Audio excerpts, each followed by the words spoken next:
Hi. If you're watching this video, it means you are interested in playing the One Piece trading card game. I think this game is incredibly fun and it has a very bright future ahead of it. So I'm just going to be breaking down exactly everything you need to know before jumping into your first tournament at your local game store. I'm going to put chapters on this video, so if you already know some things or are just not interested in some aspects of this, feel free to skip around. But if you do not know anything about One Piece, I think you should watch all the way to the end of this video. So the first thing we're going to talk about is how to play the One Piece TCG. Now, again, if you have already learned how to play, just go ahead and skip this chapter, and then we'll go on to the next chapter. All right. How you play is very simple. This game has a very low floor and a very high skill ceiling that we'll talk about in other videos. You determine who goes first or second, usually by rolling a dice or something along those lines, maybe a coin toss. The winner decides who goes first or second. The player going first does not draw a card, but can play characters first and attack first. The player going first will get one Dawn from their Dawn deck. Dawn is basically the cost required to play a card that you will see on the top left of the card. It will have a number indicating its cost to play it. The player going second will get the opportunity to draw a card, and they will have 2 Dawn to work with. Both players start out by drawing 5 cards. The player going second will draw another card once the player going first ends their turn. The player going first will have this thing we call an odd curve, which means that they will have an odd number of Dawn every turn until they eventually cap out at 10 Dawn. So the player going first will have 1, 3, 5, 7, 9, and then 10 Dawn, while the player going second will have 2, 4, 6, 8, and 10. You get 2 Dawn per turn until you max out at 10 Dawn, and you refresh your Dawn at the start of every turn. This is a leader-based game, which means that your leader determines your style of gameplay. This game offers a huge variety of different playstyles. You will decide your playstyle based on your leader, which has an effect. For example, Zoro is a 5 life, 5,000 attack leader that with 1 Dawn attached to him, he gives 1,000 power boost to all characters on the field for his turn. The color of the leader determines the color pool you have to work with. Using Zoro as an example again, you will have the access only to red cards, no other colors.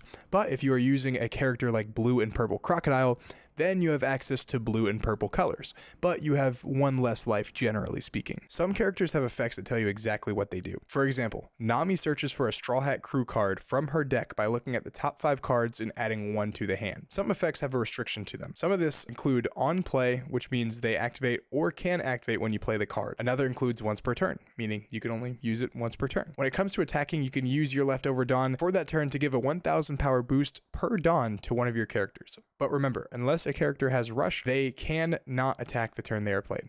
You can also give your Dawn to your leader to give them the power boost as well. When it comes to attacking, you can only attack rested characters or the leader of the opposing player. Rested characters are tapped sideways. You can only attack them when they are sideways, but a leader can be attacked anytime. If both characters are even in power, tie goes to the attacker, which means that if your leader or character attacks my leader or character for the same power level, they are at risk of getting KO'd or taking a life, unless I counter out, activate an event, or block to save it. You can attack characters with higher attack with no consequence, but that is a very niche situation you normally wouldn't do. Let's say I do not counter out of an attack threatening my leader. I take a life. The life card goes directly to your hand that you can use, or if it has a trigger, then you have the option of activating it. If I decide to counter, look for a card in your hand that says counter on the left side of the card. Currently, we only have 1,000 and 2,000 power counter cards, so if you'd like to save your character or life, consider using the counter to save it. Counters boost power only for that battle. So if I boost my leader to 7,000 power, after that combat, the power of my leader is back to 5,000. Blockers work as they are named. They block. If you have a blocker on the field, you have the option of blocking any attack on the field unless stated otherwise. The game is not over when the opposing leader has 0 life. The leader will have this thing we call last hit, which means after they reach 0 life, if one attack gets through, the game is over. Deck building is very simple, and I touched on it briefly earlier. You decide by choosing a leader, then use the leader's color pool to choose which cards work best for that given leader. You can only have a max of 4 copies of a card per deck unless it is restricted or banned. Right now, there's very few restricted cards. Once you have 50 cards in your deck, you're good to go. So now you know how to play the game, we can talk about getting better and learning more about the game. Generally, how I learn a lot about a new card game is through YouTube. I have a list of some of my favorite YouTubers that, as I am making this video, are still very active with the One Piece TCG, and I'll put them on the screen so you can screenshot them if you want to. In addition to them, you also have me. I strictly do One Piece TCG on this channel, and I post very frequently. So if you like my videos, feel free to subscribe and maybe watch a few more.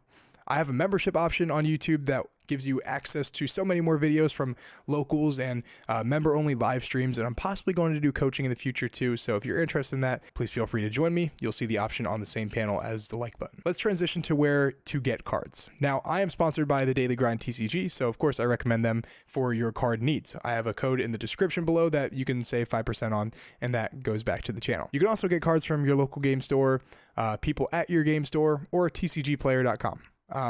All are solid options. You can sometimes find packs and structure decks at your local retailers like Target, Walmart, and Barnes & Noble. There's a few more too that have them, but not always. It's generally not very costly to get into the game. Most meta decks you can get for under $200, which, coming from a Yu-Gi-Oh background and a Hearthstone background, is almost unheard of. Some cards can only be found in structure decks though. For example, cards like Basil Hawkins can only be found in the worst generation structure deck. So if you want to get that card, then you either have to buy it individually or buy that structure deck. Again, sometimes you get lucky and find them at a retail store for MSRP, but that's very few and far in between. How you will know if a card is in a booster box set or a structure deck is by looking at the bottom right of the card. It will say ST or OP. ST means structure deck and OP means box set.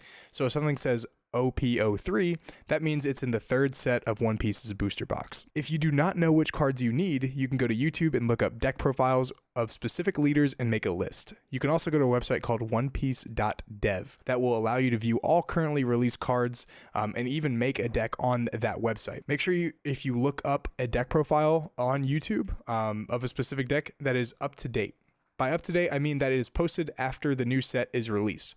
Right now we are in set 3, and set 4 will release next month at the end of September. You can play the game online if you want to. It is not an official game from Bandai, but it is called the One Piece TCG Simulator. I have a link to it on my community Discord, which is also in the description below. On the simulator, you can test every deck until your heart gives out. You can practice for tournaments or just goof around with a Pacifista army deck. Trust me, I've done it. It's actually really fun. The simulator gives you the option to play with friends in a private lobby and randoms in a public lobby. It even has a chat feature. You can meet new friends by joining my Discord as well. Link is in the description below. You can buy, sell, and trade cards on there, talk about new cards coming out, or just general One Piece stuff. I'd love it if you joined. All are welcome. There are no different formats as of yet. So for example, Magic the Gathering has like a million different formats, and Yu-Gi-Oh is getting that way too with GOAT Control and Edison format. One Piece right now is just all One Piece TCG format. We do not know for sure if they will be doing rotations with this game or not, only time will tell. Last thing you have to do is just look up local game stores in your area and see if there are people that host tournaments in your city. If there are, great. Go meet some new friends, hang out. If not, then you always have access to online regionals or even travel to some big events hosted around the world. Let me know if this video was helpful for you all, and hopefully I'll see you guys on my next video. Peace.